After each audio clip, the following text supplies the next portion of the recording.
சிலந்தி வலைகள்லாம் அருந்து போகாது சார்.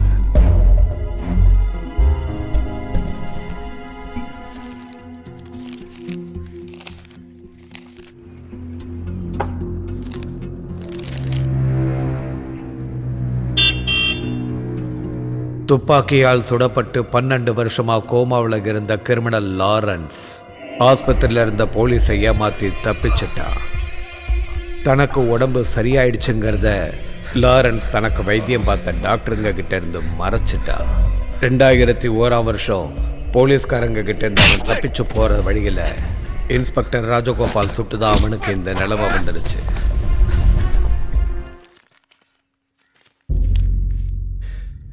இப்போ அவனுக்கு கேட்கணும்ல சார், நான் தான் அவனை சுட்டேன்னு. அதுக்கு எனக்கு ஒரு 10 கிரவுண்டு லஞ்சமா கொடுக்குறீங்க. எல்லாமே நாடகம், அப்படித்தானே சார்?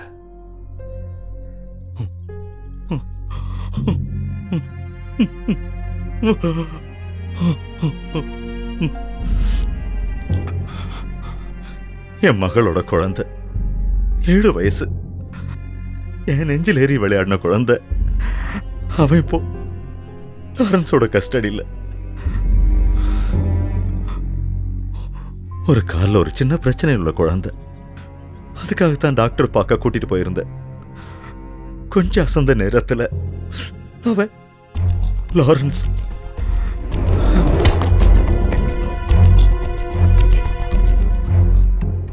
பொண்ணு அழுதுகிட்டே இருக்கா. என் வீட்டில் யாருக்கும் தெரியாது. அவனோட புருஷன் கனடாவில் இருக்கான். அவனுக்கு கூட இதை சொல்லலை. என் பேர குழந்தைய காப்பாத்தணும் சிவா. நான் அவன்கிட்ட சத்தியம் பண்ணியிருக்கேன் லாரன்ஸ் கிட்ட. அவனை சுட்டது நான் இல்லை, நீ தானே சொன்ன. ஆனா அவன் நம்ப மாட்டாங்கிறான். இந்த நாட்டை பொறுத்த வரைக்கும் லாரன்ஸை சுட்டது எஸ்ஐ ராஜகோபால் தானே. ஆனா அவன் சொன்னான், நான் நம்புறேன்.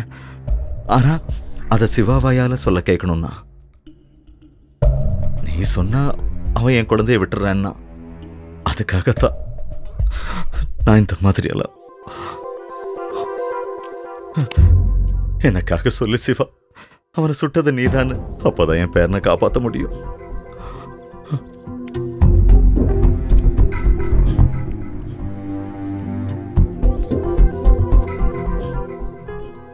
சார், நீங்க சொன்னது எல்லாத்தையும் நான் கேட்டிருக்கேன். இறந்து போன என் மாயாவை தோளில் போட்டுக்கிட்டு அன்னைக்கு ராத்திரி யாருக்கிட்டையும் ஒரு வார்த்தை கூட சொல்லாம இந்த ஊரை விட்டு போனவன்னா, ஒரு அனாதை மாதிரி என் பொண்ணுக்கு நான் தகனம் செய்ய வேண்டியதாயிடுச்சு. அன்னைக்கு நீங்க சொன்னது எல்லாத்தையும் நான் கேட்டேன். ஆனா இப்போ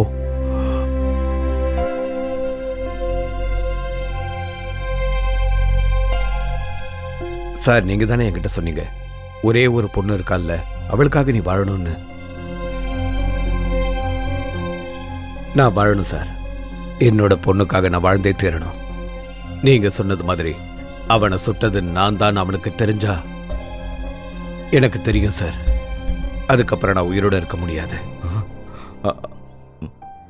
ரிட்டையர்ட் ஆயிட்டாலும் நீங்க கூப்பிட்டா ஓடி வருவாங்கல்ல உங்க போலீஸ்காரங்க, அவங்கள வச்சு பார்த்துக்குங்க சார். என்ன விட்டுருங்க. ஒரு கிரிமினல் மாத்திரமா இருந்திருந்தா நான் கண்டிப்பா அதை செஞ்சிருப்பேன் சிவா. ஆனா இப்போ அவன் ஒரு முழு பைத்தியக்காரன். ஏதாவது சந்தேகம் வந்துருச்சுன்னா என்னோட பேரனை. உங்க பேரன் உயிருக்காக நீங்க கேட்கறது என்னோட உயிரை. ஆனா என் பொண்ணுக்காக நான் வாழ்ந்தே தீரணும். சிவா,